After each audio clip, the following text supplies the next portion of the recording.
I welcome those people who have just joined. We'll start within more 5 minutes. I've started the live streaming on YouTube, so if anyone misses out on the session due to some internet connectivity, they can watch it on YouTube as well.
Hello, everyone. Welcome to the webinar. We will be starting in a few minutes. Please put your questions in the chat box, and I request you all to please keep your mic muted. Thank you.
Hello, everyone.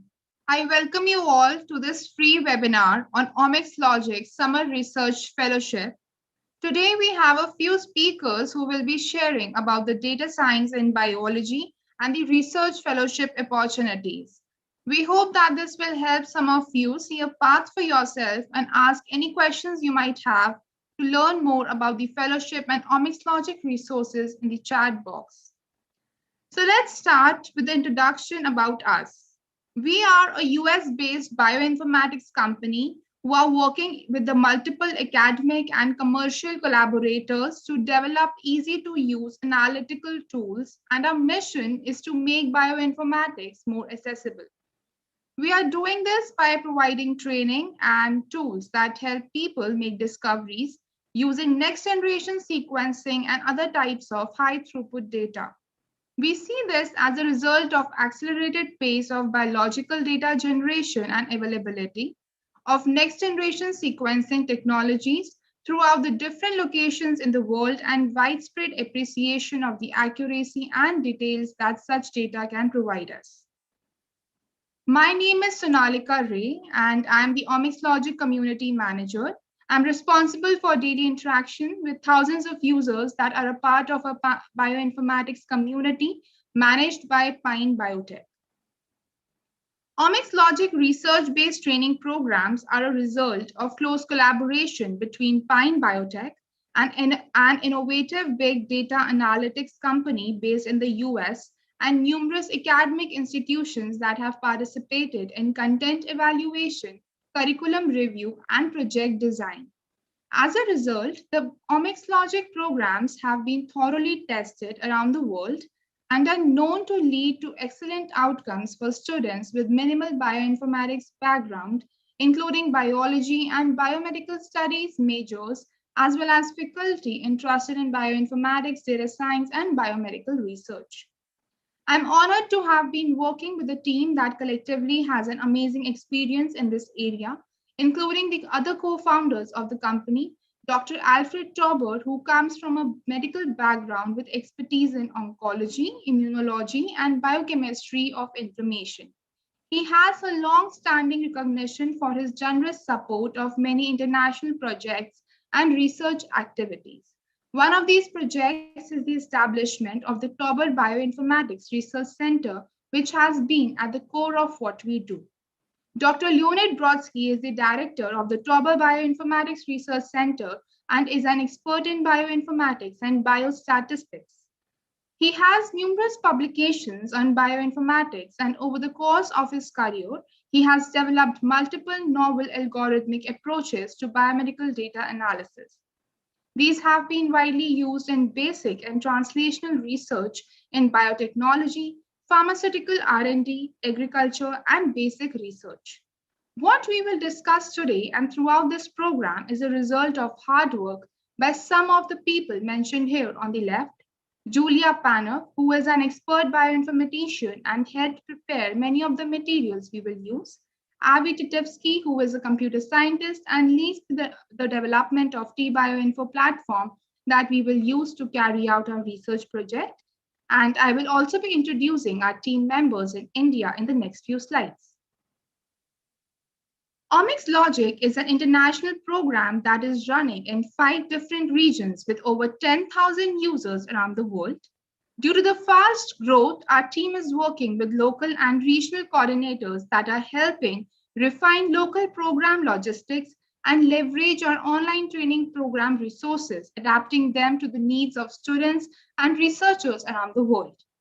Omixlogic program follows a project-based learning approach using research-grade tools to analyze data from top peer-reviewed journals. Omixlogic training has been completed by over 10,000 participants from 162 countries in over 300 workshops for 6 different specialization tracks, being oncology, infectious diseases, precision medicine, neuroscience, data science for biomedical data, and comprehensive training on omics data analysis. Now, let me introduce you to our Omixlogic team. First, we have the co-founder and CEO of the company, Leonard Brodsky, and then our bioinformatics trainers, Clinton Kuna and Dr. Harpreet Kaur, and Dr. Mohit Mazumdar, who is our partnership and project mentor. Dr. Harpreet Kaur is a bioinformatics expert, and she has over 18 international peer-reviewed research papers in journals with impact factor 120. Her citation H index is 8. She has conducted over 15 bioinformatics and data science training programs in India, Africa, and USA. She looks after our education curriculum development and bioinformatics and data science course development as well. Let me introduce Dr. Mohit Mazumdar, who is an experienced bioinformatician with multiple publications in peer-reviewed journals and collaborations in industry and academia. Over the past several years, he has been developing collaborations with universities as a mentor and project lead for Omixlogic training and research fellowship. He has over 13 international peer-reviewed research papers in journals with impact factor 120. His citation edge index stands 7. He has 5 books chapter and 5 novel bioinformatics tools and algorithms as well. And he specialized in computational structural biology, atomistic molecular modeling, and simulations. Now I would like to introduce our CEO, Ilya Brodsky. He has a background in bioinformatics, data science, project management, and commercial product development. He currently serves as the CEO of Pine Biotech, which is a company that develops and commercializes data analysis software solutions for life sciences. Since 2014, providing commercial and research support using the Big Data T-Bioinfo multi-omics integration platform, Mr. Brodsky has facilitated and managed collaborations with researchers at Stanford UCSF, Louisiana State University Tulane, and other academic and pharma R&D teams. Ilya Brodsky will be overseeing the project and managing the development of the prototype, preparation of the relevant data projects, and implementation of the system for the needs of students and teachers that the project is designed for. Now, I would like to hand it over to Ilya Brodsky to discuss more about the program. Over to you, Ilya. Thank you. Okay, thank you very much, Sonalika, and welcome everyone to this webinar. I hope that everyone found all of the details necessary for today's session.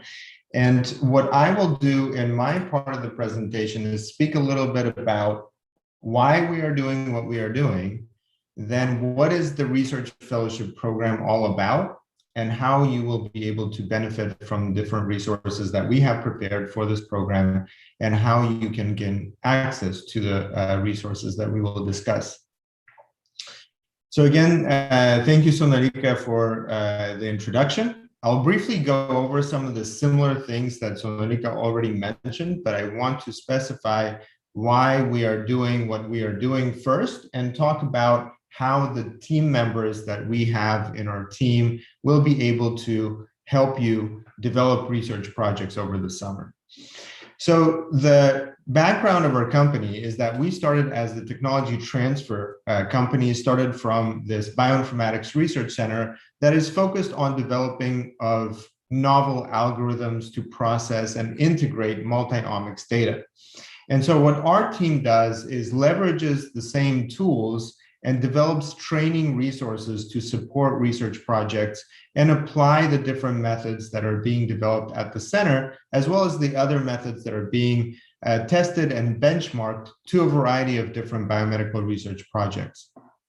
And one of our main goals as a company is to democratize bioinformatics. And so we've been working with many different companies, universities, organizations, nonprofit organizations, as well as for-profit organizations.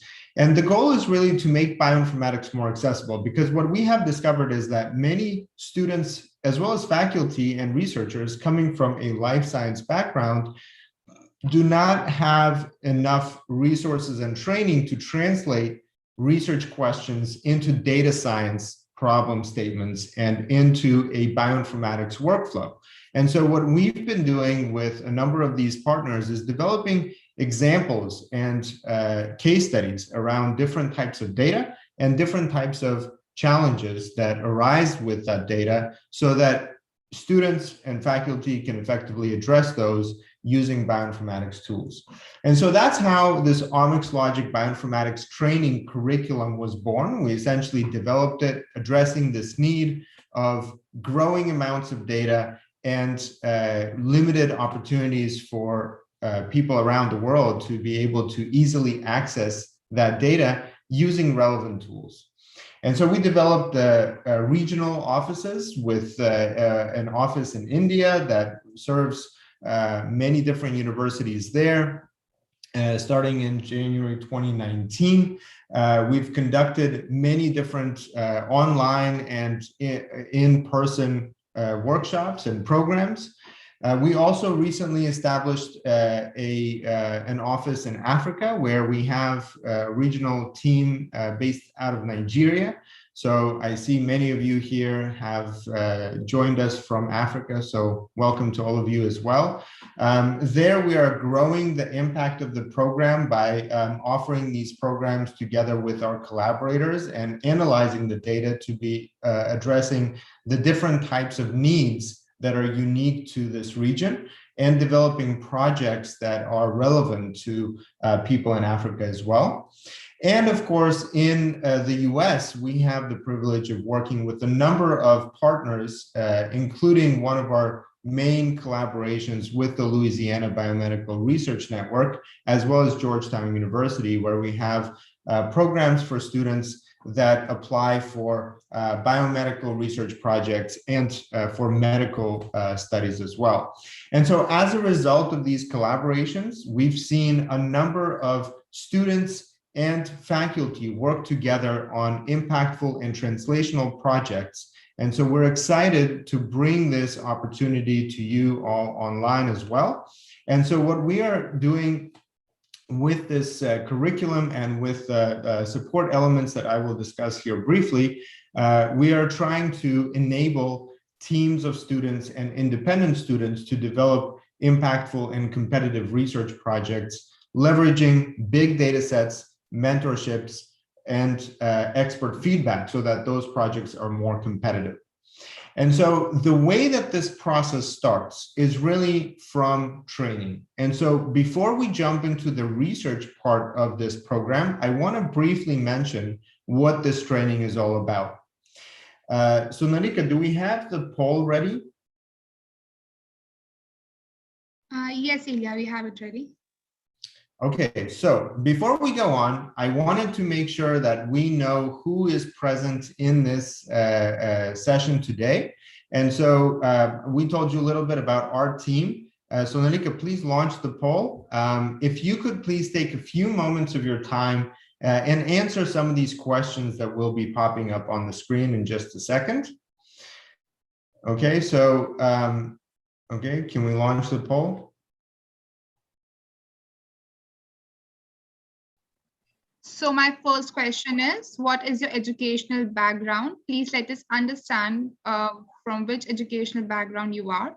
And then my second question is, what are your research interests? It would be great if we could know what your research interests are. Either it is oncology, omics, data science, biomedical science, machine learning, virology, R and Python programming, agri-bioinformatics, precision medicine, or neuroscience. You can take a minute. I would be ending the poll in the minute. Thank you.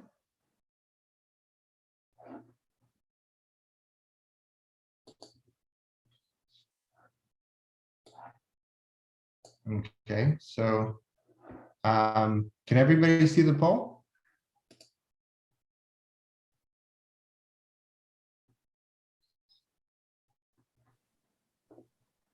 Okay, great. All right, perfect. So if you could please answer those questions, we'll just give another minute for everybody to be able to answer. And so what we're looking for is to really get to know you and understand better what are your interests, what is your background, and also try to adapt this program to the needs of those that are present today. We also have this webinar available as a recording after this session is over. So for everyone that is watching this on YouTube, I think it's streaming live there as well. We don't have a poll available on YouTube, but you can definitely answer your questions in the chat. We're monitoring the chat, and so we'll be collecting your feedback there as well. Okay, let's give it just another 30 seconds, and maybe Sonalika, you can let me know when people have completed that. Okay, sure, Ilya. Thank you all for your responses. Those who are left, please fill in the responses. Thank you.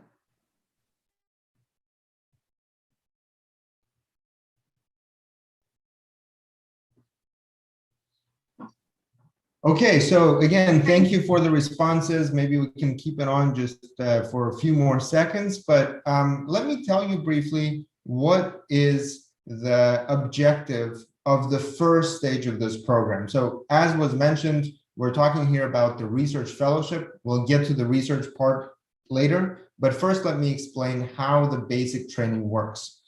So we have an online portal that is called Omixlogic. So you can all take a look at the portal right now. It's learn.omixlogic.com. And what this portal offers is a series of coursework. Okay, so that's the link on the basics of bioinformatics. So anyone that is present here today that just has some basic understanding of bioinformatics, or even with very limited understanding of bioinformatics, what it is and how it applies to different biomedical research challenges, we offer a basic introduction to bioinformatics. We have different omics-specific types of training like genomics, transcriptomics, metagenomics, and epigenomics. And then there is an extensive curriculum on data science that includes data exploration, data analysis, visualization, and machine learning. So please explore the different courses. Again, and so Malika, maybe you could post a few links there so people can take a look. Now, on top of this asynchronous type of coursework, we also offer an in-depth and expert-guided training. And so as an example, we have these programs that are called Omixlogic Transcriptomics, Omixlogic Data Science. So we have a number of programs that are designed around the specific challenges associated with these types of data, as well as specialization tracks. And those specialization tracks include oncology, infectious diseases, agriculture, and others. And so as a result, this portal offers a complete roadmap for bioinformatics. And we go from finding data sets to knowing how to explore and visualize the data to understand the problem statement and what they represent, to read through research articles and understand the research methods, as well as to gain biological and translational insights and understanding of what is the impact of this particular method, study, data set. And so that type of training really introduces you into a bioinformatics roadmap from where you can then choose to specialize in specific domains. So the Omixlogic Bioinformatics training is a topics and specialized program for different types of research challenges. And those include challenges in infectious diseases like COVID, challenges in genomic medicine like personalized treatment of cancer, metagenomics, how to explore the microbiome and the impact of microbiome on different aspects of disease and health, precision oncology, data science, and neuroscience. So to really explain how this works, I want to just briefly show you what kinds of materials you will gain access by joining this program, and also by just registering for free. Even if you're not registered for the research fellowship or one of these programs, I just want to make sure that you understand how these resources could be used. So they include training materials that you can learn from, data analysis tools that include big data analysis tools, because not always can you analyze data on your laptop. You really need this infrastructure to support your big data analysis needs. Training in coding, where you can try different types of R packages and Python, as well as an introduction to different project data sets. So you can really explore a variety of case studies of how this applies. So let's take a look. I'm going to go to the browser, and please join me as well. So learn omixlogic.com.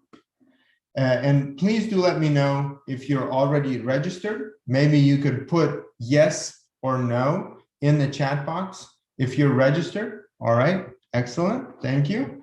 So as you're on this home screen, if you're already in the system, you will see your email address come up right here.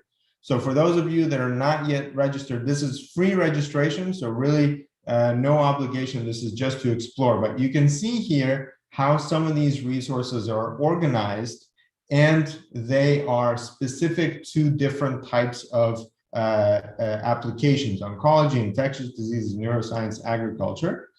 And what's important is that they offer, once you register, once you've created that first registration, you automatically get access to our big data analysis platform. Now, this big data analysis platform is a complete separate beast, so to say, right? It's got a lot of resources that you can leverage, which are explained in some of the coursework that you can gain access to. So let's take a look at what this big data analysis platform allows us to do. Now, you will, if you're registered on the Learn portal, you can use the same registration to see what this big data analysis platform is all about, because you will have a demo account. Okay, so this is the link to this platform. It is server.tbio.info. Okay, please let me know once you're here.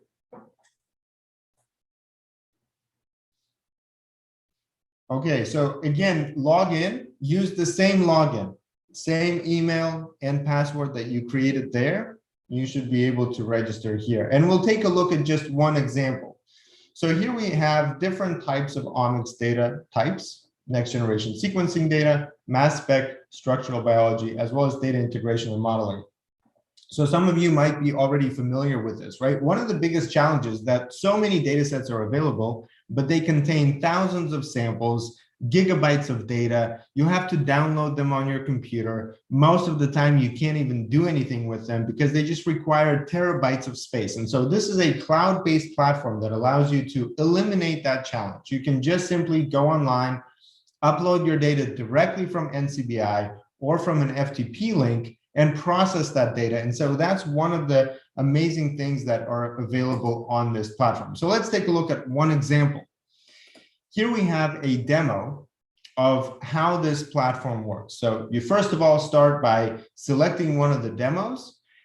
You have a brief explanation of what the basic steps are. So this is the logic behind this type of omics data processing. You can see that you do pre-processing, mapping on the reference genome, and then quantification of expression level. So how many of you here are familiar with RNA-seq?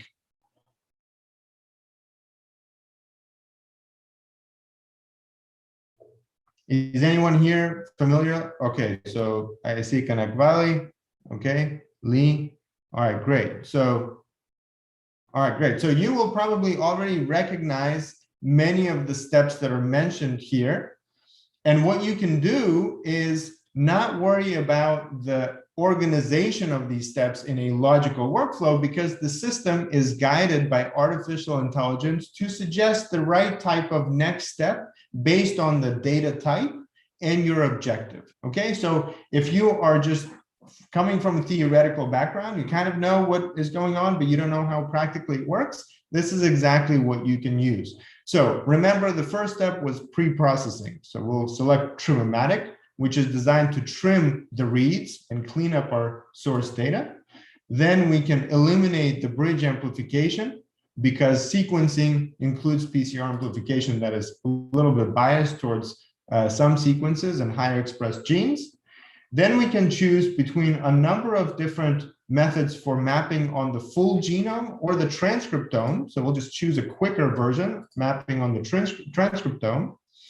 And then preparing that table of expression that we will be able to use downstream analysis tools to annotate, explore, analyze, and ultimately interpret. So here we have the RSM expression table. Once we have built our pipeline, just click on End. And now you can see the output data. And so very quickly, you can go from understanding the project to then being able to explore the data that is already processed. And so now this data is something that you can download onto your computer, or even better, I will show you how you can process it using some of the data exploration tools that we have on the Omixlogic Learn platform. Okay, so let's go back to the Learn portal.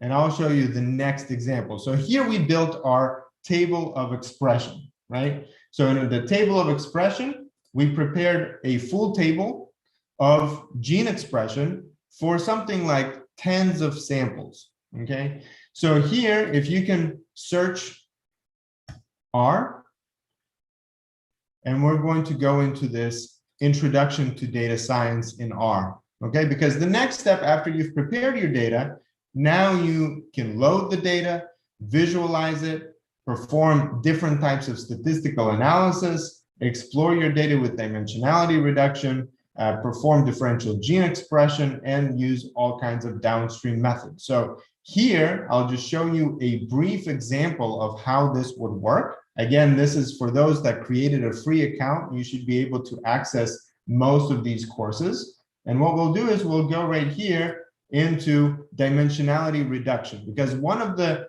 bigger challenges is that we have so many dimensions. So here you can see we've got our genes, they have expression levels, we have samples, right? And then each sample belongs to different type of data. So this is taken from a breast cancer example project.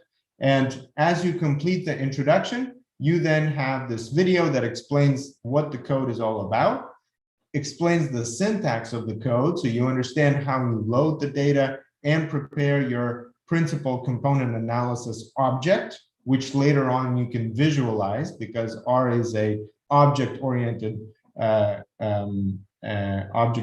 language. And then how can you improve your visualization using that object so that you understand the biological meaning behind the complexity of this gene expression data set.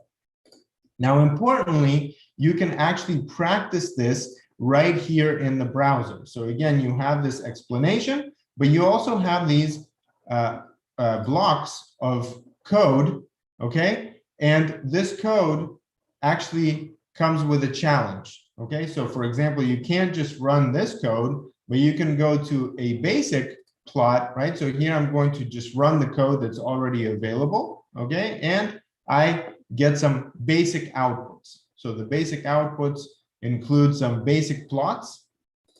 But once I want to start changing them, you can see that I have to modify the code for it to work.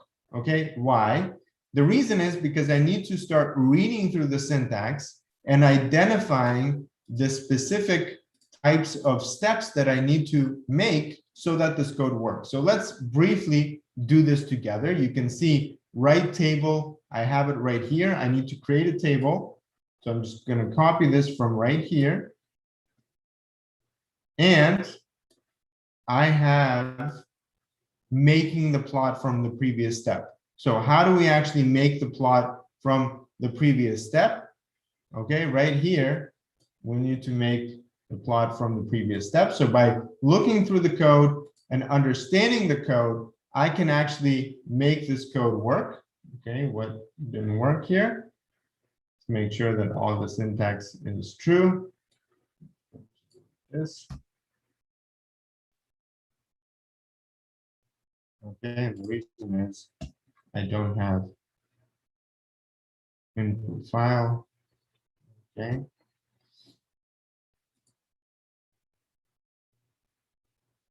Okay, and so now I made this code work. I have this code right here, and I have created a table of expression.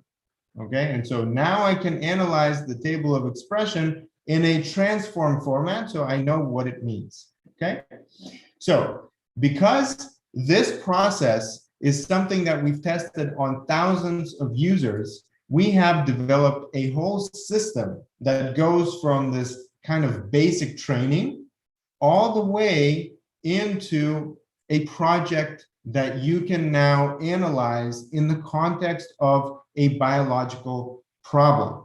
And so these include examples taken from literature, where we actually go through examples in research papers with the associated data set, and you can find different examples on Ebola, on COVID-19, on precision medicine in oncology, and many other different types of examples. So in every case, you will get an introduction based on some kind of a data set that is explained in a publication.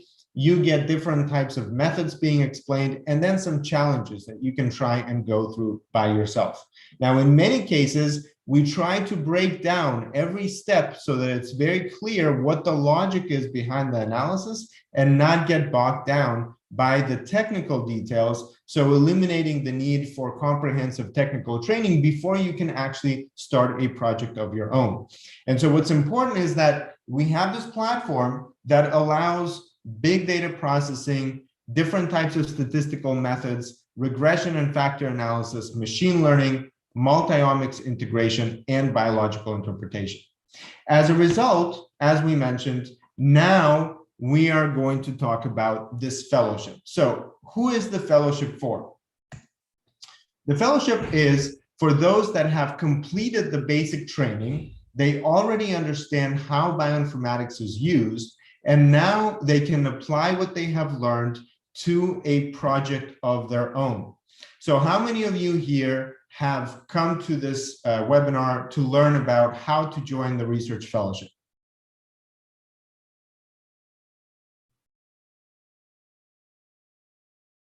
All right, great. Okay, so the research fellowship is specifically for those that are going to be able to leverage some of the examples data sets, learn about different challenges that are presented in these projects. These challenges are going to be associated with different domains, as we already described, and you can see some of the examples on the screen that we have already prepared. And once you are ready and you have selected a topic, you can now apply the same principles to a project of your own.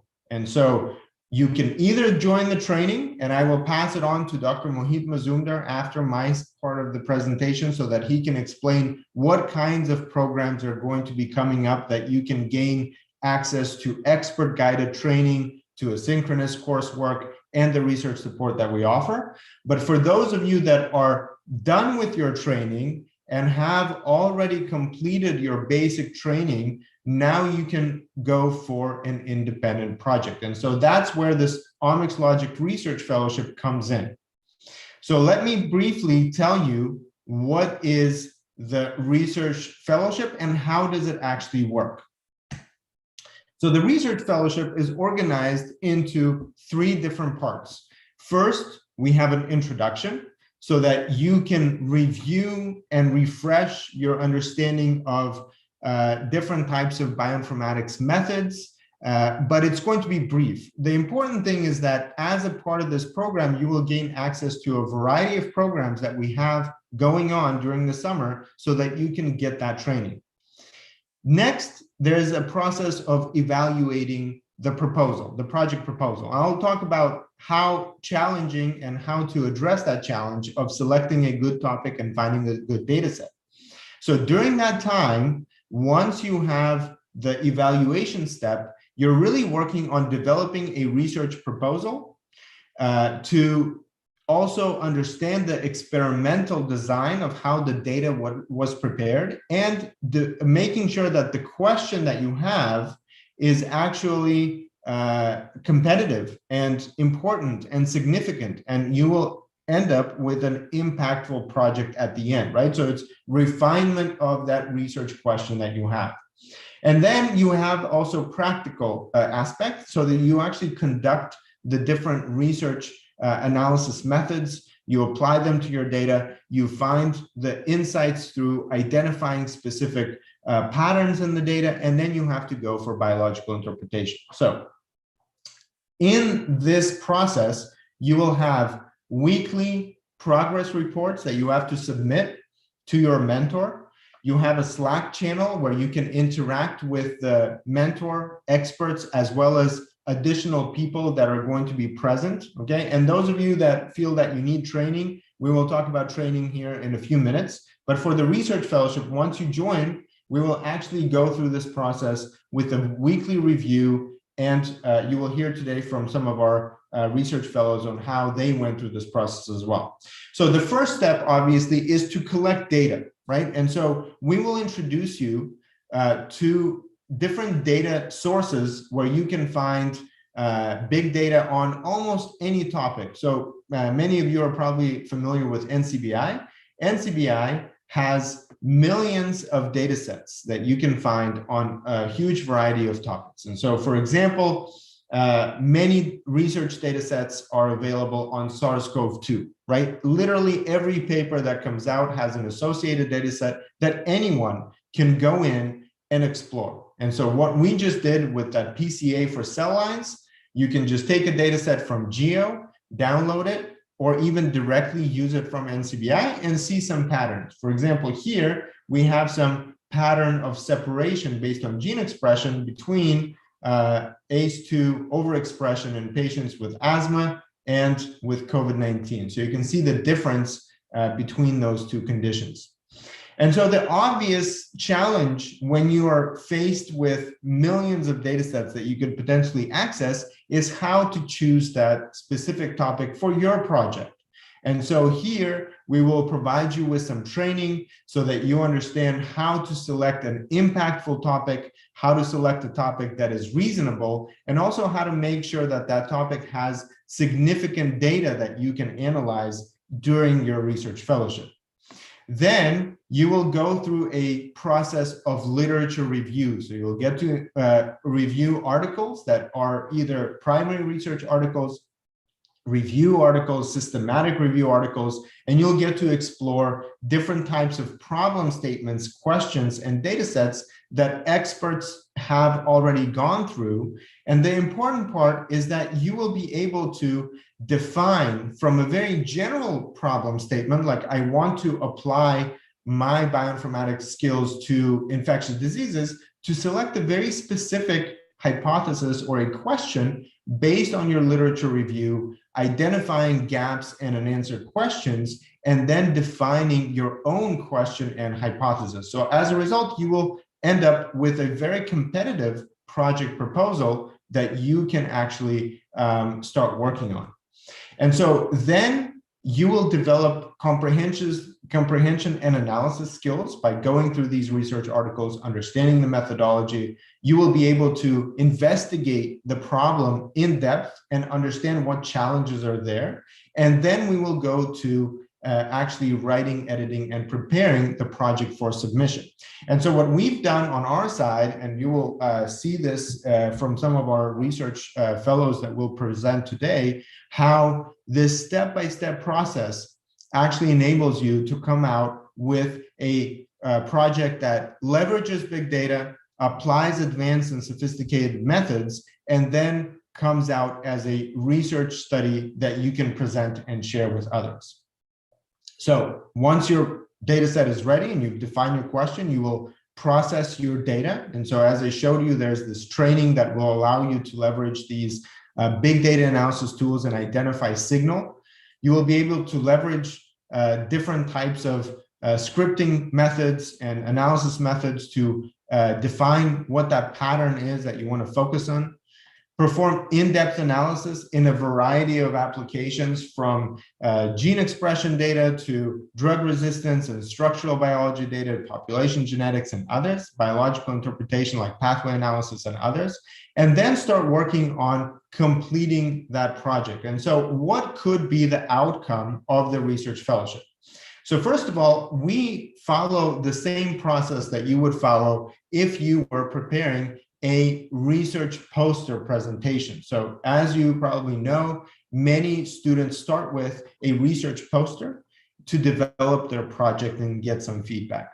And so this program, the Research Fellowship, will provide you with these guaranteed outcomes that, depending on the effort that you put in and the timing that you have, you will be able to achieve. And so some of these could be just understanding the challenges associated with bioinformatics. So if you're a student and you want to understand whether this is for you, you might want to go through some of the coursework, understand the challenges, complete some of the projects that we offer, and that will give you a clear perspective on whether bioinformatics is for you or how could you use it in your domain. Another outcome is that you will get training and develop those skills. And so once you've tried it on one project, you can then continue working on other projects and apply the same skills and the training that you've gotten so that you can actually understand how this is applied in a variety of different areas. Then you can work on an independent or a group research project. And so that's where this 3-month or 6-month training converts into a research fellowship that you can actually work on a project either independently, or we can match you with some similar people that could be interested in working together. Okay, so you will fill out your profile. We'll see how you do in training. You'll submit some of the research progress that you're making, and then we'll be able to pair you with some others. And then finally, what we definitely see majority of the people going for is to complete a poster presentation or develop a full research publication.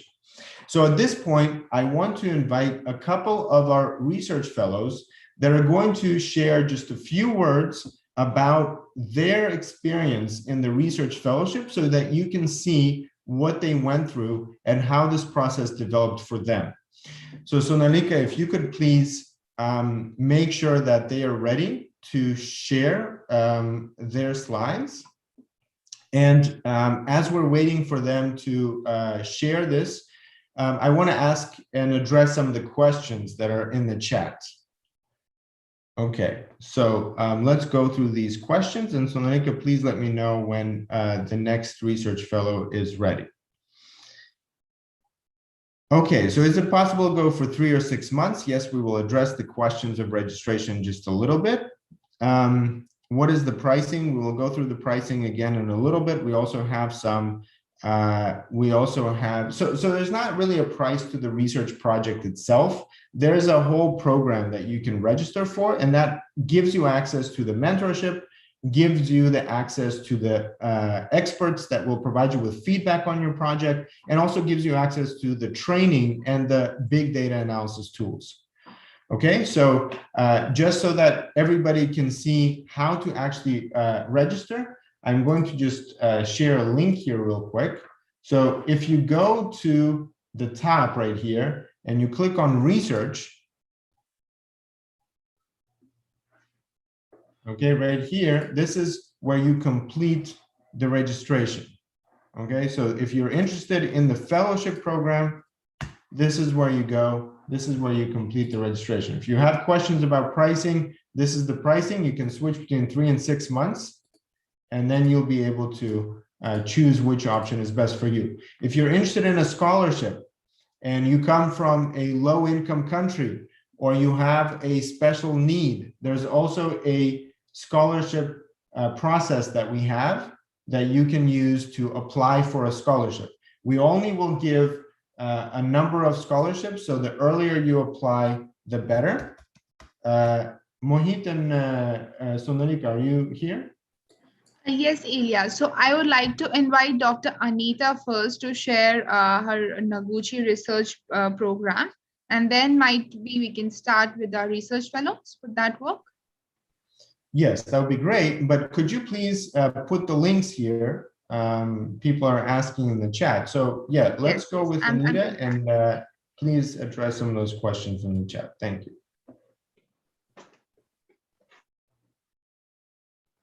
Over to you, Dr. Anita.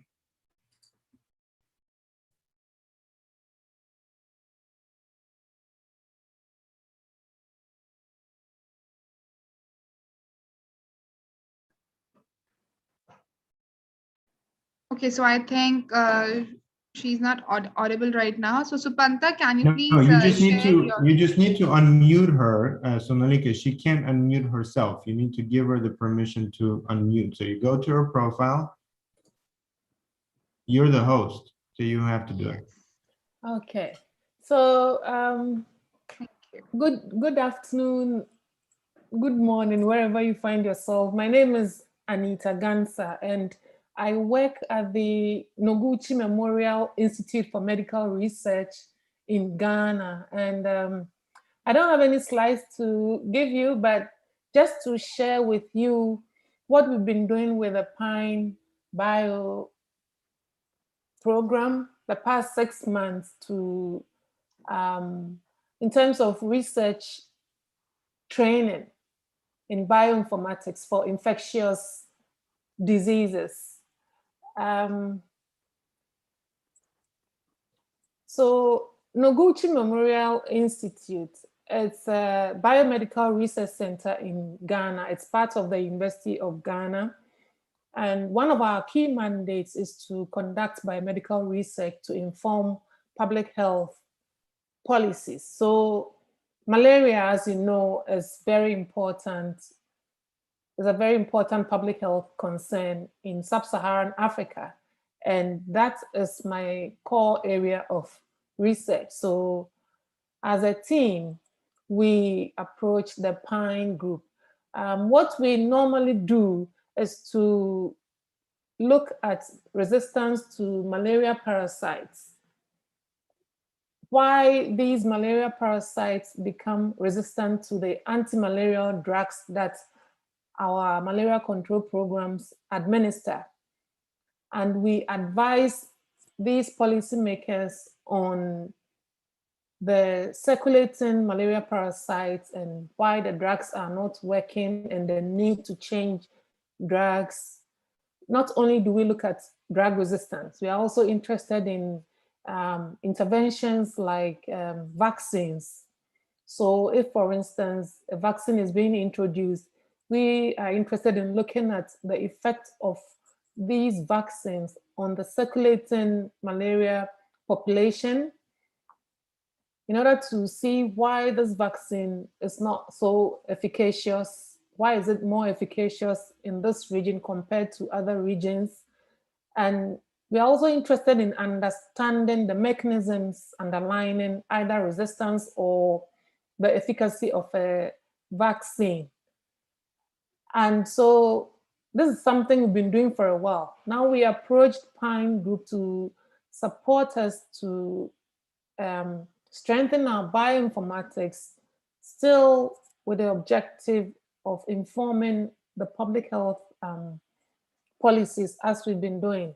So for drug resistance, we are looking at 2 drugs or 3 drugs. The sulfadoxine pyrimethamine, which is a synergistic drug that is used for prevention of malaria in pregnant women and in children living in seasonal malaria regions in sub-Saharan Africa. So the idea is to give it to these people to prevent malaria or for the children, so that when the transmission peak is due, they would have had some drugs and it will reduce their parasite load. And so we are interested in genes that are involved in resistance to this drug. With PINE, we've not just looked at the mutations in these genes that are involved in resistance. What we've done is to look at the effect of these circulating mutations or variants in the Ghanaian population and in other African populations to see the effect of the variant on the protein structure or the active sites of the proteins to understand why resistance is ongoing. We are also tracking these mutations in regions outside Ghana, other African countries, to see whether the emerging resistant patterns that we are observing in Ghana are also being replicated elsewhere, or whether some of the resistant patterns we are observing in Ghana are just localized patterns that we are seeing. And again, the impact on the proteins themselves. Now, the second drug that we are interested in is chloroquine. Chloroquine, as you know, it's no longer in use in sub-Saharan Africa to a large extent.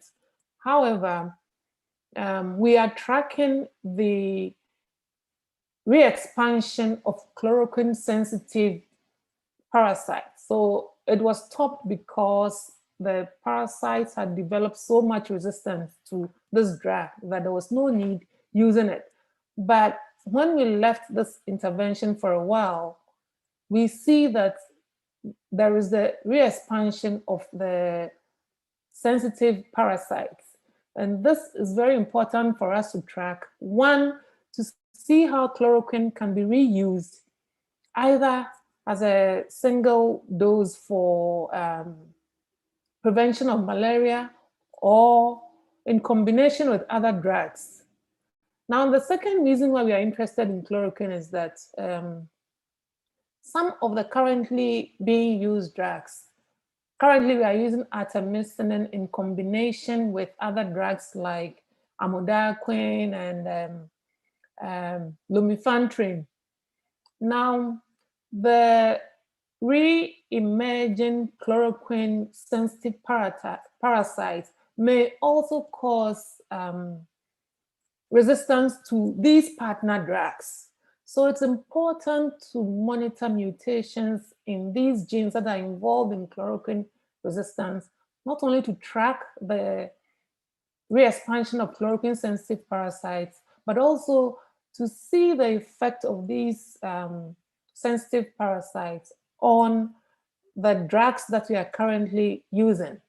And again, with pine, we are not stopping at looking at the existence of these mutations in our Ghanaian population, but we are also interested in how these mutations are affecting the active site of the proteins and trying to understand exactly the mechanism of resistance, how resistance actually works. Because yes, chloroquine, we have some ideas, but we still do not understand exactly how chloroquine works and how resistance comes about, because it is more heterogeneous than you may think of it. So we are trying to understand how the variants circulating in the Ghanaian population are affecting the structure of the protein. And if we find that there are important variants either acting in synergy with the known chloroquine-resistant mutations in order to cause resistance, then our next step is to see exactly how this is happening through modeling or molecular dynamics to understand exactly the interaction or the effect of these variants on the protein. Now, in terms of vaccines, we are interested in candidates that are being developed for malaria vaccine. For the circumsporozoid protein of the malaria parasite, it's the only vaccine that has been developed to the stage where it's been approved and is currently being introduced on a pilot scale in a phase 4 trial in 3 African countries, including Ghana, Malawi, and Kenya. Now, our interest, as you may know, is that this vaccine, even though it has been approved, was only about 30 to 50% efficacious in certain groups of children, 5 months to 17-year-old. So we are interested in understanding why we are not getting an efficacious malaria vaccine. Yes, recently, just last month, one malaria vaccine was tested at the phase 2 level, and we got about 70% efficacy. But what has been approved, which is the RTSS vaccine developed from the circumsporozoid protein, was only as good as 30%. So we are interested in understanding why the vaccine hasn't been efficacious. We've done this by looking at the diversity of the vaccine antigen, that is the CSP, the circumsporozoid protein, across Ghana.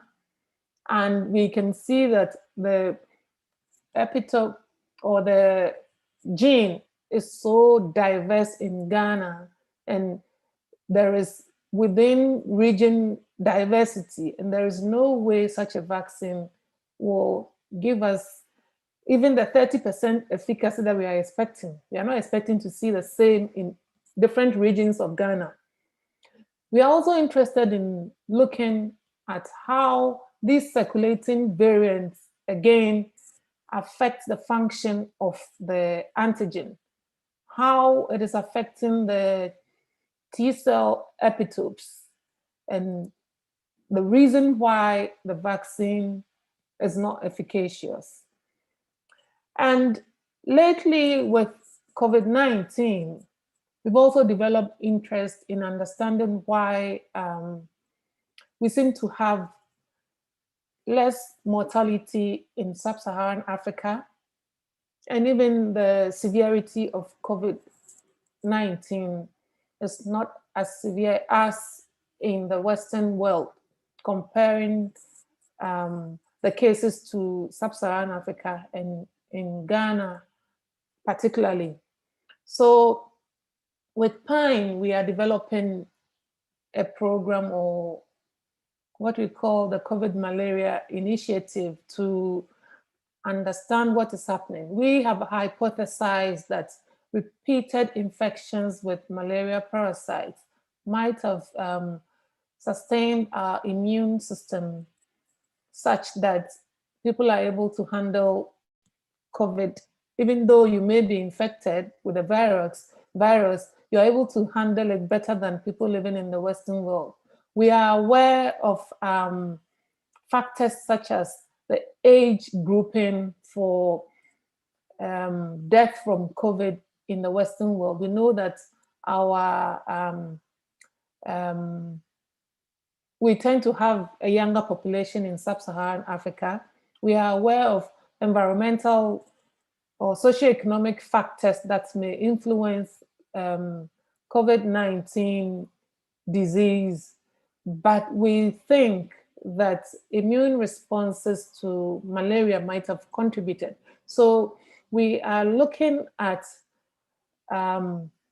differences in gene expression profiles in people with mild and severe COVID-19 in relation to people who are partially immune as a result of repeated infections from malaria parasites, to understand which genes are more highly expressed, in order to understand why COVID-19 mortality is less in sub-Saharan Africa.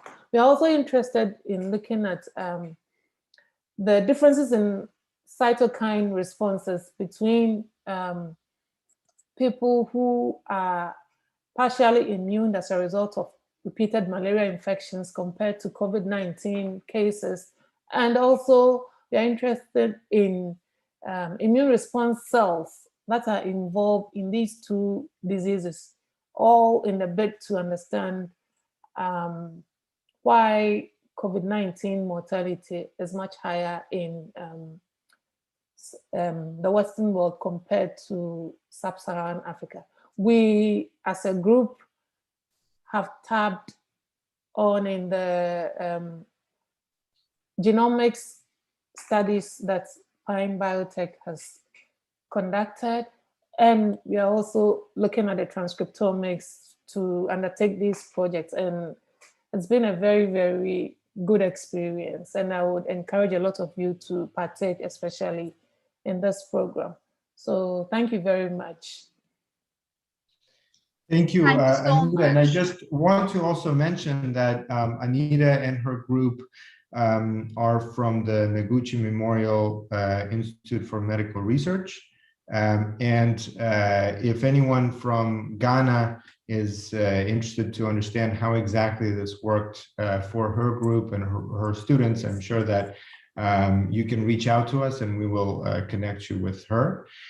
We also have a team in Nigeria, and Adekunle, who is managing that team, is present here. So if you have any questions, you can also reach out to him. They have special training available in Nigeria coming up soon. But Sonalika, again, thank you, Anita, for sharing. I think those are very exciting projects, and we're looking forward to seeing the results. Also, I wanted to ask Sonanika if you could now pass it on to the research fellows to share from their experience. Thank you so much, Ilya. Yes, now I would like to welcome Supanta De, who is our research fellow, and he would be talking about his experience with Pine and would also be telling us about his project. Over to you, Supanta. Thank you.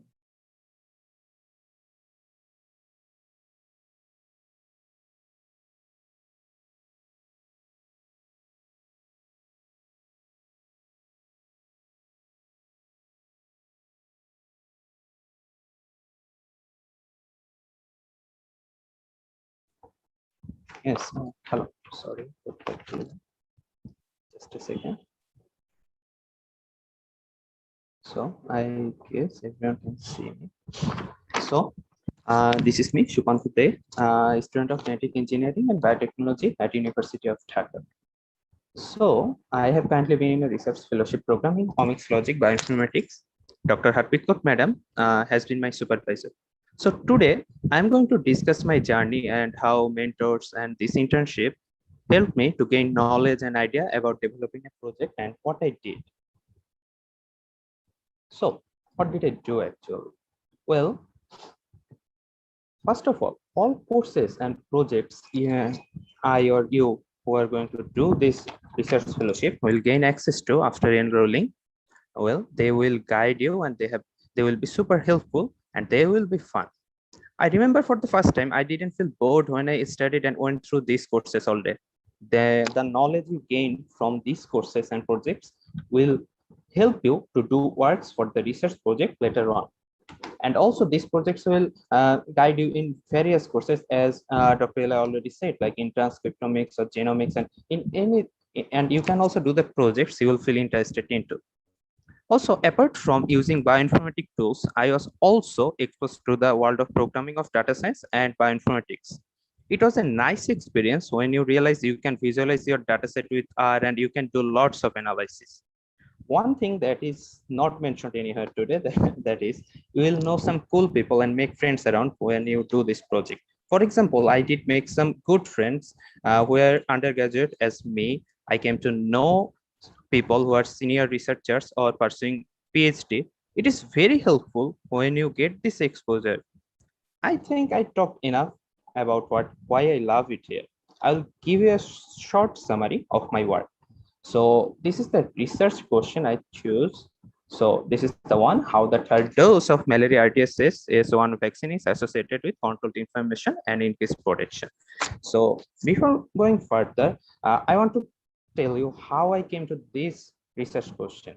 Well, when I choose a research problem first, it was vast and not specific. I remember my mentors helped me to be specific and they guided me, like you have to choose a good data set. They have to be properly utilized, and also the problem that has to be unique and novel. The first time I choose a problem that was a novel and the data set was so small, and they will guide you through all the processes. Okay, so I wanted to mention that. Also, 4 or 5 months ago, I didn't know much about bioinformatic analysis or how to deal with dataset or how to interpret result or how to do multiple type of omics analysis. So here in the internship, you will learn all of those from the courses and projects. And not to mention, the mentors will guide you whenever you are stuck or you do a mistake. So I want to tell you why I choose malaria, because I guess Anita, just before me, she explained everything, why it is still a crucial problem and it is taking lots of lives. Those of us who live in Asia or in Europe, we do not understand that, but in Africa it is affecting very badly. So I'll now show you some of the analysis that we did, and I'll not go into the technical details. In this slide you can find out that after differential gene expression analysis in AGR, we found 219 genes are significantly expressed. While we compared between pre-vaccination state and the day of challenge. The day of challenge was 3 weeks after the vaccination, where controlled human malaria infection was applied. Also, you can see the threshold for our result. Also, here you can see it is a volcano plot for all the genes. We use PSEC to achieve this. And this is the heat map. I also want to mention that you can all do it in the platform that Dr. Ella showed you before on, and also you can do it by yourself in the R if you go through the courses. Also this PCA plot here, for example, let us see why this is important. So you can see these samples, they're the below one, the day 40 samples, they're different from other groups. They're not together. Also day 1 and day 3 here, these two, I guess you can see, sorry, here, yeah, day 1 and day 3 samples, they're together from other groups. And the day of challenge here, they are here. So we can interpret many things. For example, in our study, we found out that cytokine related genes were significantly expressed. So the analysis and this conclusion, overexpression of cytokines is associated with driving forces of death in malaria related disease. So here we try to find out how those genes which are significantly expressed affect the pathways, and we did enricher, as you can see, and in the platform we did the human gauge analysis. Here we can see the significant genes in our analysis, they are involved in cytokine related pathway. So we came to this conclusion, how malaria vaccination helps to downregulate those genes, the cytokine ones, which would otherwise increase the severity of malaria and increase the chance of death. So we visualized our data set and we analyzed it, and that is all. So I will I haven't gone into the details because there is short time, and I think it would be best if I give you an idea what I did. So that will be all. And I want to thank Pine Biotech for giving me this chance to present and do this analysis. And thank you, everyone. Thank you. Thank you so much, Supanta. It was great hearing from you. Now, I would like to invite Saida, another research fellow, to talk about her experience with us. Over to you, Saida. Thank you. Hello, everyone. Are you able to see my screen? Yes, Saida, we can. Okay, so hi, everyone. My name is Saida Maham Mahmood. I go by my middle name, which is Maham. I have a master's in molecular and cell biology from Quinnipiac University, Connecticut, USA. I have about 4.5 years of work experience as a research associate, from which about 1.5 years I spent at Yale University School of Medicine, New Haven, Connecticut, in which I was working in a lab that was studying acute pancreatitis in a mouse model. I was responsible for extracting the pancreas tissue, isolating the SNR cells, doing RNA isolation for the purpose of microarray analysis, RT-PCR, enzyme assays. I pretty much learned tons there, and then the lab moved to another state, and I got a job at a biotech company called Protein Sciences Corporation, and that company is bought by Sanofi now. So at the time when I joined the company, they were getting their FDA approval for their flu vaccine, the first ever egg-free vaccine called Flublok. So I really got to see how the FDA approval works. I, in particular, was working with a group that was using the company's recombinant technology to take orders from other larger companies to generate purified proteins for them. So I got to work with a lot of virus-like particles, and we purified those proteins for the purpose of developing a vaccine. So I particularly developed a method for protein purification for those very particular virus-like particles, and then we scaled it up, and then the analysis of the purified viruses. Pretty much I got to learn tons, and after my 3 years there, I had a baby. I took maternity leave thinking I'm going to go back, but I became a stay-at-home mom. I was needed at home. I felt more. I love being a mom, but I definitely missed working in a research setup where we collaborated with other people. And I wanted to do something from home. That's when I came across bioinformatics. I was familiar with bioinformatics, but I didn't realize the scope of bioinformatics in the future and how I could do it remotely. And to learn more about bioinformatics, I did take advantage of courses from EDX and Coursera. I even got a MicroMasters from EDX, but I didn't really feel fulfilled because I know the way to learn something is through actually doing hands-on research. And that's when I came across research fellowship at Pine Biotech about a month and a half ago. And I joined them and I feel very pleased. So in this fellowship, we do start with coursework like EDX and Coursera, but the highlight of Pine Biotech is that you get to do hands-on independent research project. Now, this gives you a chance to implement what you have learned from the coursework, unlike other course platforms where you just take the final exam or take end of course exam. Here you actually get to do research, which I think really helps with the implementation of what you have learned. So this is the best aspect. And another thing is that most importantly, you get the opportunity to attend and present at the weekly research meetings and get the feedback from the mentors. So even when you start your research fellowship and you don't really know much about bioinformatics, you get to do the coursework. And one of the best things that Dr. Harpreet does is that she requires that everybody, present what they have learned each week and do it in a PowerPoint or whatever presentation format you choose. And I think when you are presenting, that's when you get to learn the most. And Dr. Harpreet is not a passive listener. She's an active listener and she will cross-question as you're presenting, which I feel enforces at least me to be on my A game. And it really helps me learn and present more effectively. Another thing is that when you are part of those weekly meetings, you get a sense of belonging to a scientific community that you actually don't get that feeling if you're doing some courses independently. And I think that is very, very fundamental in being able to learn and progress in a scientific field. And this also further aids in the learning curve. So when you get to hear others present their research, not only are you learning about their topic, but I feel this also gives you, a positive pressure to keep working on your own research, because it's very common for people to actually lag behind when we are doing those, open courseware on our own. And a lot of people end up giving up. But here, because you have to tap in each week and show what you have learned, it enforces you to be on top of your material, or at least keep going, keep making a progress. So in the end, I would just like to say that based on my previous work experience, I feel that Pine Biotech's research fellowship is very well thought out. The concept of lab notebook to weekly meetings and the opportunity to present resembles real lab work experience. So I'm very grateful for that opportunity. And I would like to thank Pine Bio for giving me the opportunity to share my experience with all of you. And now over to Sonalika. Thank you. Thank you so much, Saida. It was great listening to your experience. And now I would be sharing my screen, and we have a lot of questions coming up on the registration, how to do it, and the pricing things as well.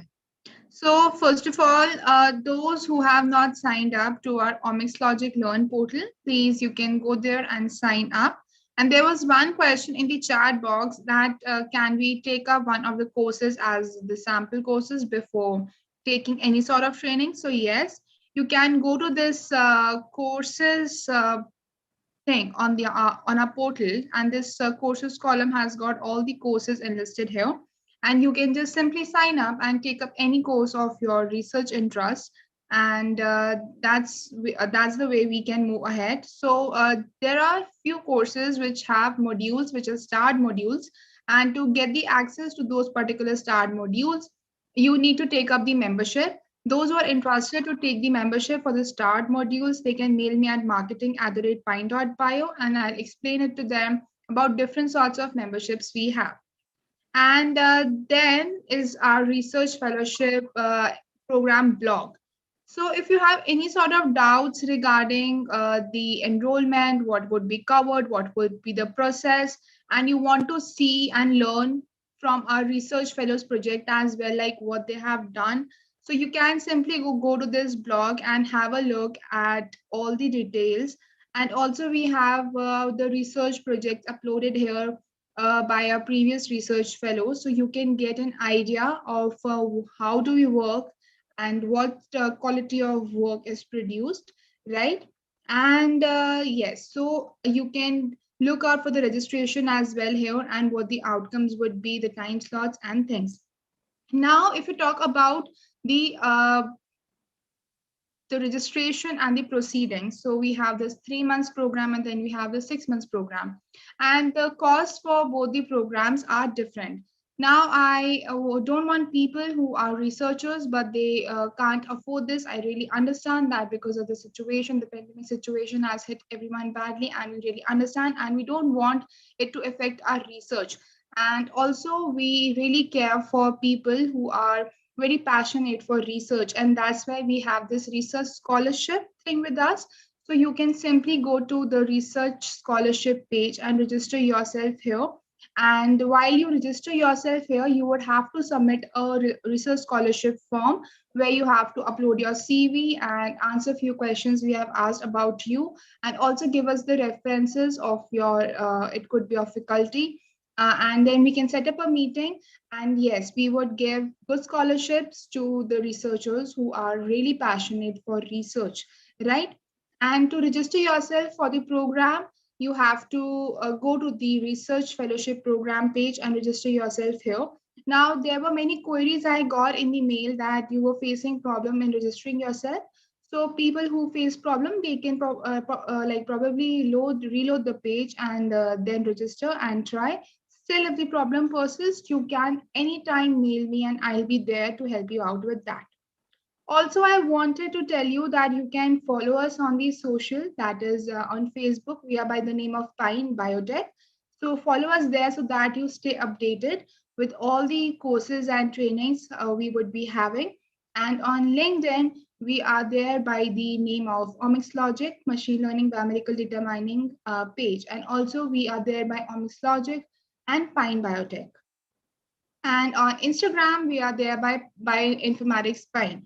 So we are there everywhere on social so that you don't miss an update about our upcoming programs.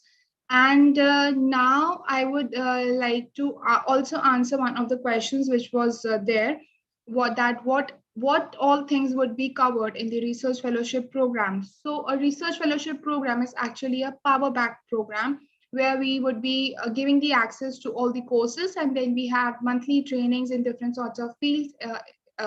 Like we have this training going on right now. It's on transcriptomics, biomedical data science, and drug discovery. Similarly, we have many trainings every month. It could be on data science, machine learning, NGS, oncology, precision medicine, and the list goes on, right? So you get to be a part of those trainings as well, and the courses are there. And also you get to do your own research project under the mentorship of our mentors, Dr. Harpreet Kaur and Dr. Mohit Mazumdar. And also our CEO, Leonard Brodsky, would help you out with all the projects. And we have these weekly meetings where we discuss, as our research fellows just shared their experience. And they told that we have weekly meetings where we discuss each and everything. And whenever you face any query in your research project, our mentors would be there to guide you throughout the process. Now, I would like to pass it on to Ilya to discuss things further. Over to you, Ilya. Thank you. Thanks. Yeah, actually, it's to Mohit. So, Mohit, please, over to you. Hello, everyone, and thank you. I hope that you guys are not bored already or falling asleep. So let me quickly share my screen and show you the programs that we discussed. So how we are going to do it and what are the upcoming opportunities. So you already know about me. So I would not be telling a lot about myself here, but here, I mean, I am one of the specialists in computational structured biology and also NGS data. So I've been able to work on several different bioinformatics projects throughout my career. So that also includes association with pharma and academic career, translational projects. So I've been working on for almost 12 years and have all of that experience to help you with your own project. So my here role is in Pine Biotech, my major role is to develop these partnerships with collaborators such as universities, companies, and also like be a project mentor to students who would need guidance to go to the next step. So about that experience, I think this summer we have had an amazing opportunity for all of you to come interact with us and learn from a a peer-reviewed panel.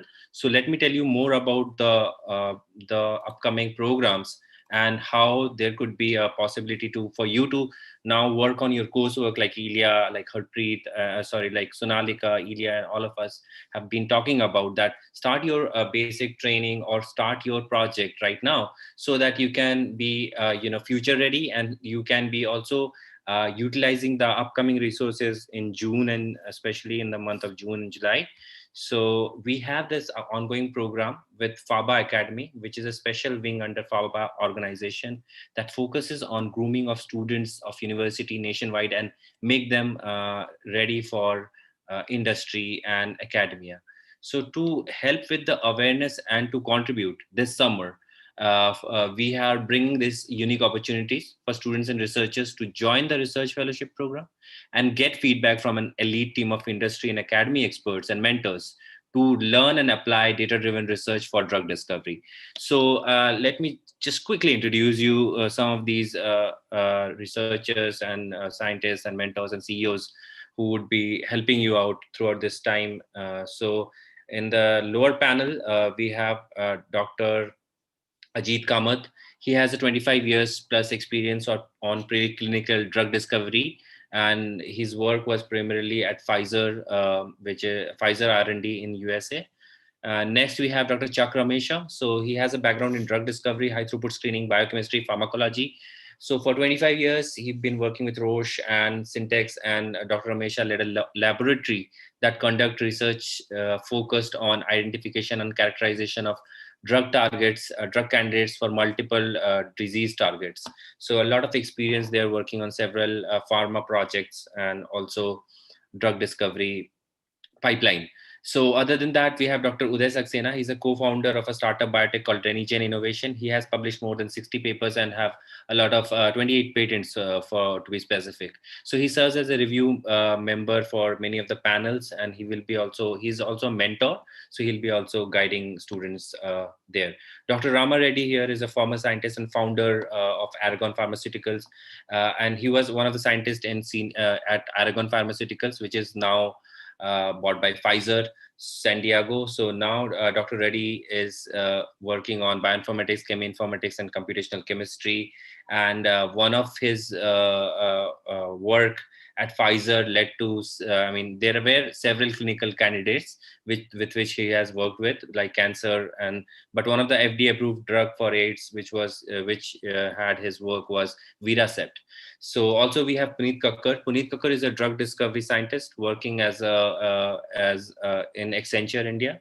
He comes with an experience of more than a decade about chemi informatics and computational drug discovery and drug designing. So this will be one of the opportunities in the upcoming month to work and able to translate your research and then work on drug discovery aspect and also learn about molecules and get feedback. So another program that is with the same collaborators is machine learning for biomedical research. In this program, which will be starting obviously on 14 June, you can see right here on the slides. On the slide. So in this program, we will learn to load, explore, visualize, and analyze biomedical data using big data analytical tools. And we'll be using coding in R and Python. And here it will be like really great experience because we will also be working on neural network, machine like deep learning, NLP, computer vision. So looking into the analysis of images, also to looking into the analysis of text. And then we will also learn about machine learning for small molecules and learn about convolution neural networks and processing of an analysis of omics data as well. So we will be also applying it for variety of data that is out there for biomedical research. So this program will start on 14th June, and people who will be joining the research fellowship will be able to access some of the resources from these programs. So the second program is, of course, the Chemi Informatics program, which I kind of discussed earlier. But I mean, to give you an overview, it will be about the introduction of all the chemical, all of structures, chemical interactions, databases. So we'll be learning about virtual screening, hit identification, QSR, docking, heat to lead modification, admit profiling, all of that. And this program will also have a workshop, a dedicated workshop by Schrodinger. So that would be an additional thing with all that we will be covering. So one should like leading from the genomics, transcriptomics, drug discovery, to target discovery, to finding molecules, and then to be able to work on that. So that's kind of a complete modern drug discovery pipeline that we are envisioning with this summer. And we'll also have an opportunity for students who would be doing all of this and generate some data and information from themselves, like projects, and then to be able to present that project in a symposium that will be again in August, scheduled for August. And there we will have several of these mentors helping our students who finish these projects or are completing these projects. For example, genomics in the virtual lab. So genomics in the virtual lab is another opportunity to work with a world-renowned scientist and a team of bioinformaticians. So in this program, we will have association from multiple partners, including Dr. Sona Vasudevan. She's a professor of biochemistry and molecular biology at Georgetown University Medical Center, Washington, D.C. So she will be also presenting disease associated projects and also helping the participants to learn how genomics is used at the intersection of data science and bioinformatics. So again, this is another opportunity to be able to work with a renowned scientist and a team. And that team includes a team of experts, perhaps. BioClues is one of our close associates. So together with Pine Biotech and BioClues, we see a common mission to develop a new generation of computational biologists across Asia.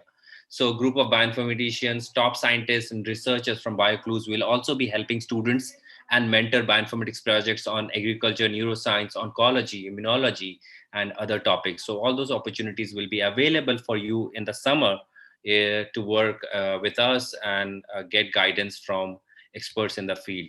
Another program that we have is precision medicine. As Ilya was telling you all about the precision medicine program. This will be, this will be also in June. And here we will be learning about examples of chronic and acute infectious diseases, oncolytic viruses, and also cancer problem with basic and translational oncology research.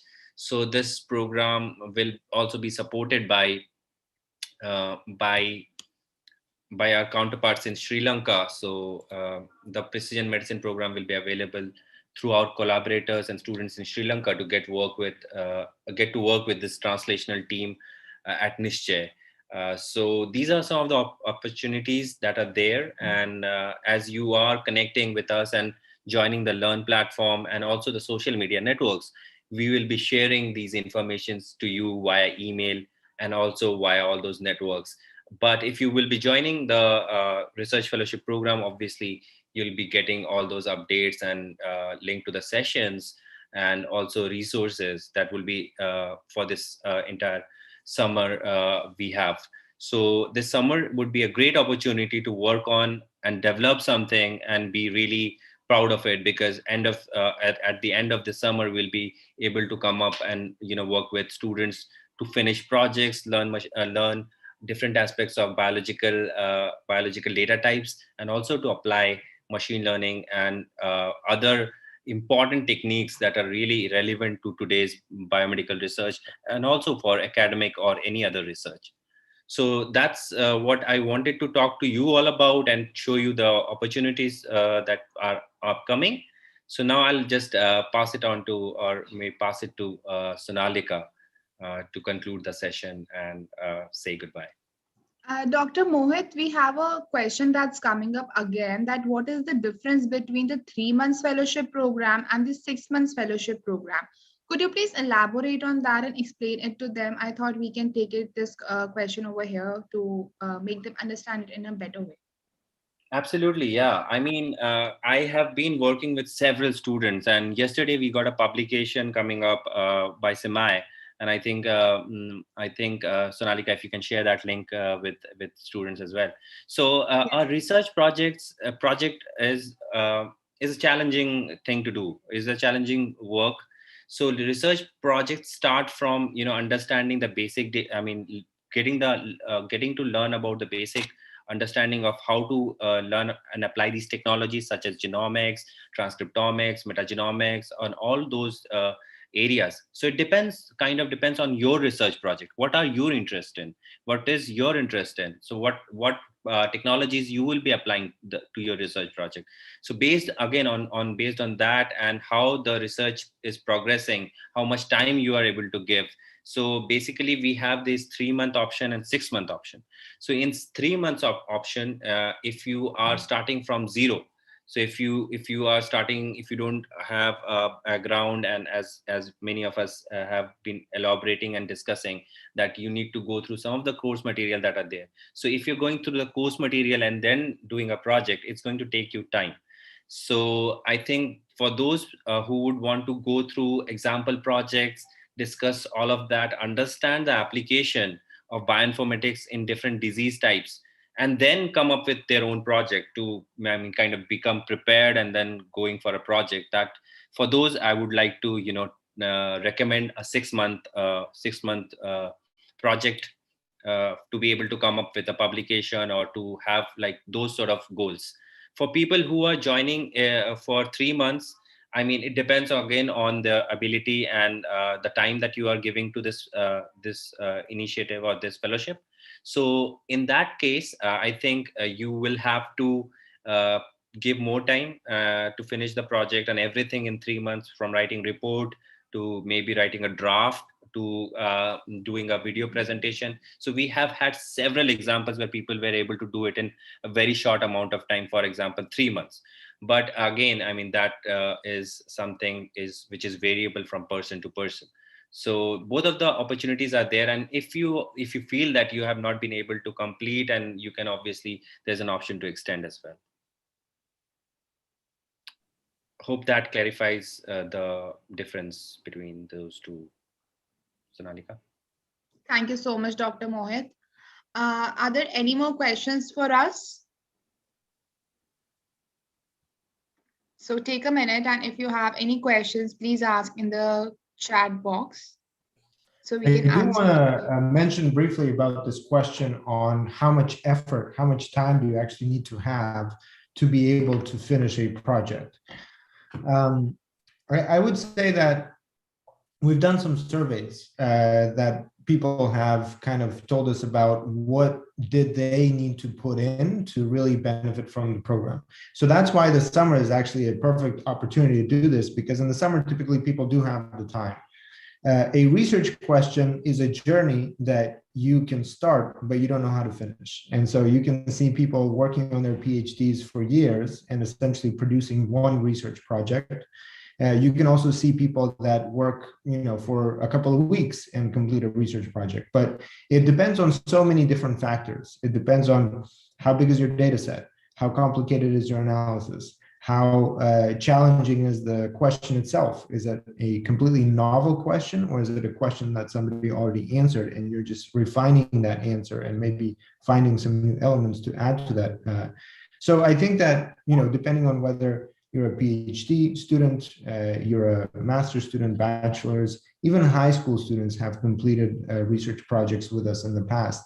So that's something that you have to consider, is your background, the project, how much training you've had already. And what we help with is refining that question, streamlining the process from identifying the data set to developing that research, and then presentation as well.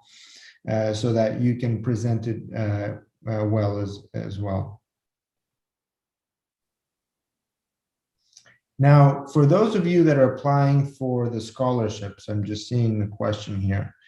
The scholarship process requires you to submit an application with your CV, and you have to include references. Without references, we will not consider you for a free fellowship for sure, and we might provide you with discounts if you come from a country with low income. But the objective of the scholarship is to offer you between 50 and 75% off from the total price of the program. The price of the program, if you compare it to other training, is already significantly reduced.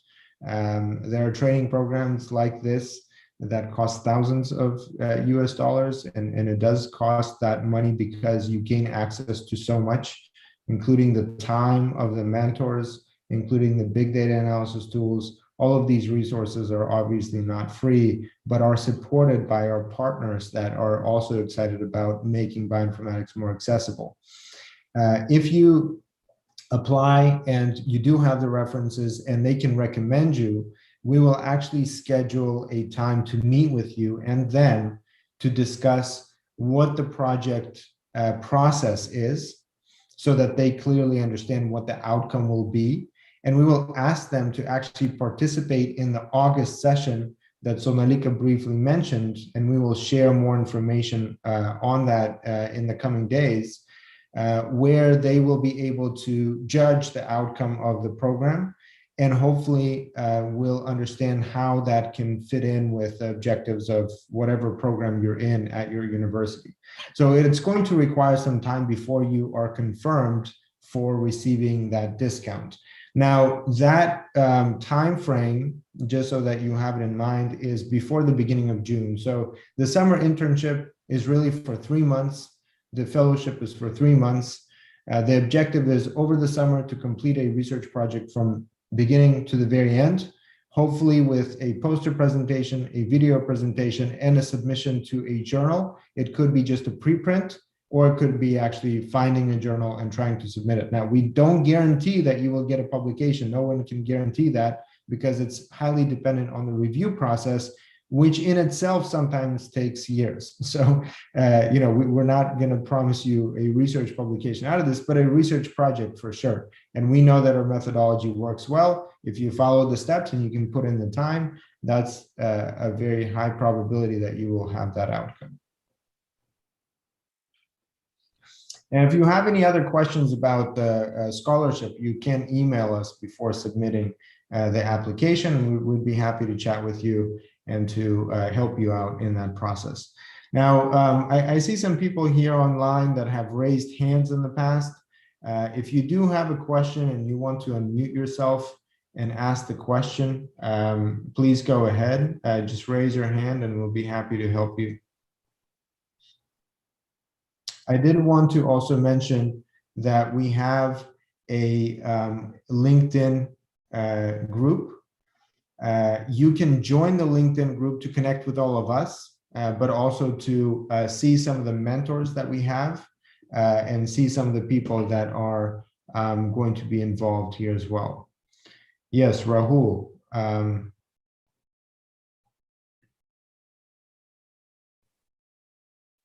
Go ahead. Am I audible? Yes. Sir? Yes. Yes, sir. So I would like to thank for this opportunity, and I have one question. My question is, I had a bioinformatics based project based on docking. It's mainly based on docking, inhibitor ligand interaction, basically on a relation between autophagy and the autophagy, crosstalk of autophagy inflammasome, and the how on in reacting with the different inhibitors on a new disease. So like if I present this project to either you or any other faculty here, can they help me out with this, and can I do this work through here? Yes, so Dr. Mohit Mazumdar, who just spoke, his expertise in academia and also in industry is on docking and chemoinformatics, so he would be able to review your project. You do have to be a fellow already for us to start considering the project proposal. So in theory, that topic is fine, but because we have limited resources and we cannot look at all the projects that people would like to work on, that will come as a part of our review process in the research fellowship. And so the first part of the research fellowship is to get the training and identify a project. And so we have a whole process that you go through to, if you already have an idea, that's fine, but you still can refine that to make it more interesting and more competitive from the perspective of these experts that will be giving you that feedback. So if you want to get their feedback, you need to join the fellowship, and then you will kind of go through that process. Does that answer your question, Rahul? Yes, okay. I have registered for in the link already for the fellowship. But my question, it's partly right, but the issue here is uh, mostly I want to work on the docking area of that because as it's very novel. So that's why actually. Yeah. No, that's fine. The topic itself sounds reasonable. So we do have experts that have that expertise and they can provide you with that feedback. Of course, they would have to learn more about your project itself and then provide you with that feedback. So if you have already registered, you complete your registration on the link fellowship.omixlogic.com. And so once you're in, we will actually have your account information and we can start that process. Does anyone else have any questions?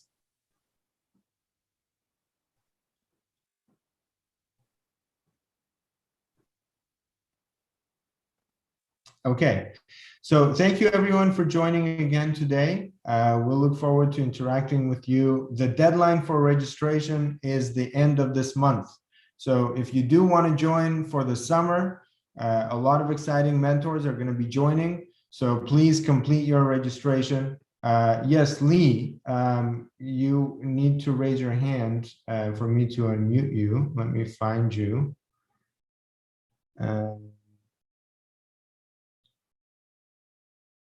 Yes, so if you want to start in this summer, please complete your registration with the payment now so that we can start in June. So Malika, if you can find Lee. Okay, there we go, there's Lee. Go ahead, Lee, can you? Lee here. Yeah. Yeah, thank you. So I'm a student of bioinformatics in Germany. So we already study genetic everything already because it's a bioinformatics. And I'm looking at some kind of research program that would combine AI and immunology. Do you have any suggestion? Well, it all depends on, so for example, Anita, Dr. Anita Gansa was sharing her project that involves exactly that. We're looking at similarities between immune responses in COVID infection and malaria infection, trying to understand the reduced level of infection, reported infection among the African population of COVID-19 clinical cases. And so there, for example, we use single cell transcriptomics and determining how different cell types are activated with cytokine storm and different responses, immune responses. So I think there's a lot of exciting opportunities to ask those kinds of questions. Immunology is challenging because it combines a deep understanding of immunology itself, the different cell types, the different responses, but also some fairly complex methods of separation into different types of cells and monitoring those responses across many different time points, right? So there's pseudo time, there's all kinds of clustering and analysis of those immune responses by pathway activation. So it's a challenging and very exciting area. We're definitely, if you have a project proposal in mind to work on that in the next few months, I think that would be excellent. Okay, Ofodil, please go ahead. Hello, good evening.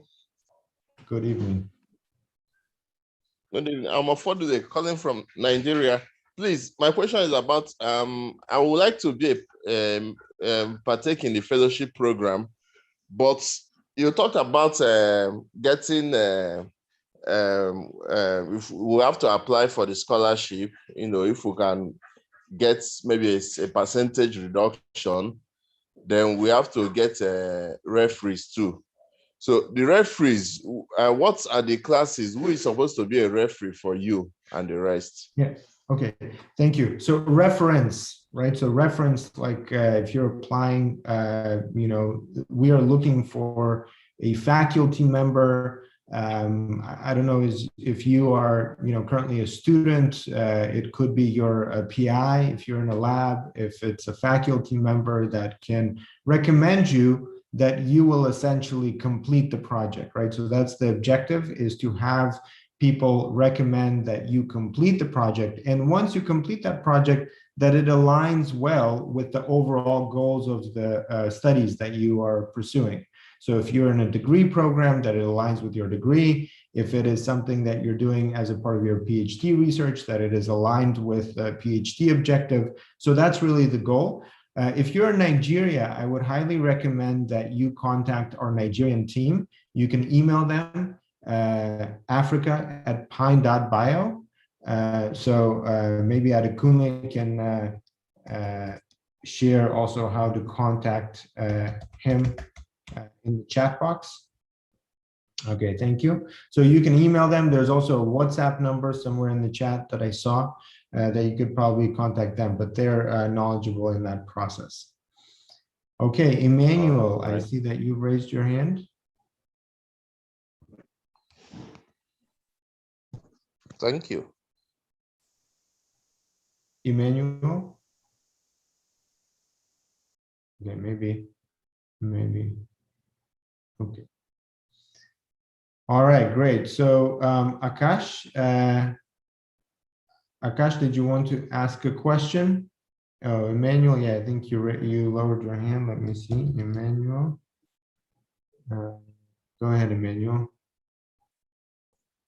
Okay, good evening. Emmanuel from Nigeria. I would like to ask a question. Okay, stay in the line of the scholarship.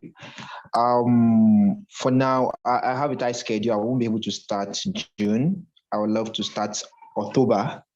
If I apply for scholarship, does it still cover for November? Is it possible? Do I still enjoy the same package? Yeah. So of the program.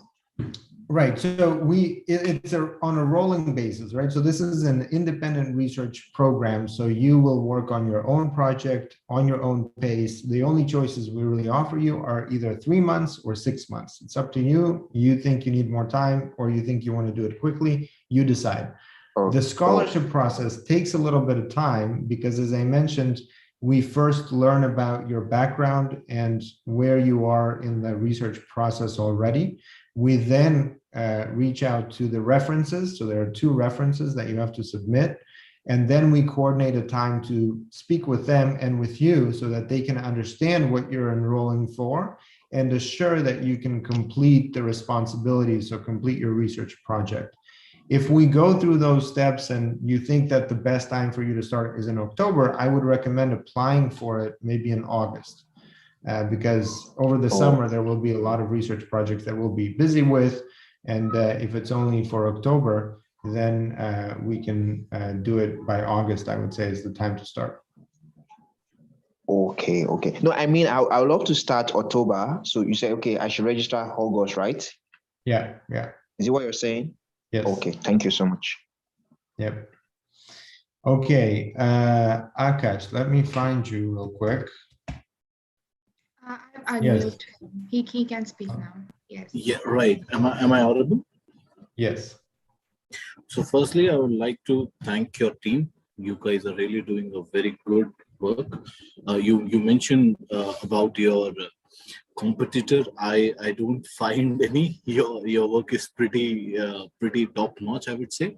I've gone through some of the courses that's online. I have just 2 particular questions. One is about the program that you're having. So this is actually more about the individual project that you are allotting and giving a possibility to researcher or student like me to do the project. So is there a possibility that I can, apologies for the background noise, is there a way that I can, remove the project part, just be more learn about it? And because I'm not confident as to what would be the project, because that may form in the due course of time to my expectations. So is that a possibility? Because what I see is that has to be predefined or inclined. The second question is about the IPR policy. So I'm currently doing some work with a lot of the different professors around, and if I share that work, and since again this goes as an I'm learning, and then So again, how that has to be taken care of as well, the IPR part. So these are the two particular questions that I have. Thank you. Okay, thank you, yeah, for your question. Mohit, I'll let you answer the IPR policy part. I'm not sure, that's probably something specific to India.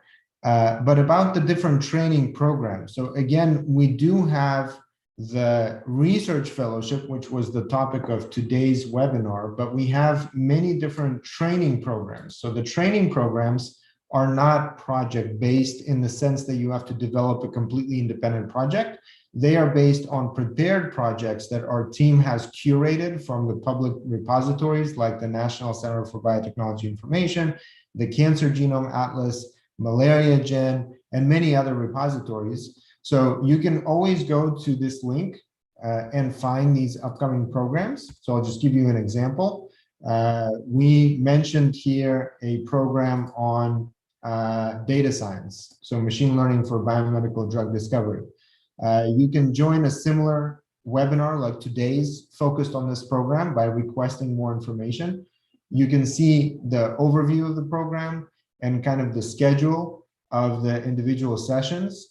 You can also see the pricing down here. So all of these programs right here, if you go to the top on the different programs, are either ongoing right now or they will be starting very soon. So you can take a look at some of these programs and pick one focused on genomics, transcriptomics, SARS-CoV-2, infectious diseases, drug discovery, etc.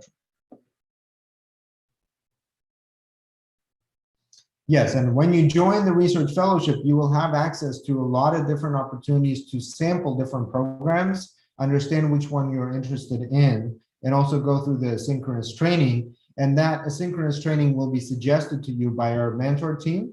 They will actually speak with you and try to get to know you, sending you some forms that you can fill out. And I would actually recommend for everyone, if you're just joining and you're completely new to this, we have a number of different courses that will help you get started, identify an application that you're most interested in, but also to let us know about you. So I would recommend going through this Introduction to Bioinformatics course or a course for absolute beginners called Bytes and Molecules. So you can actually take a look at this very introductory course. If you are just getting started, you can go through and kind of understand how this works.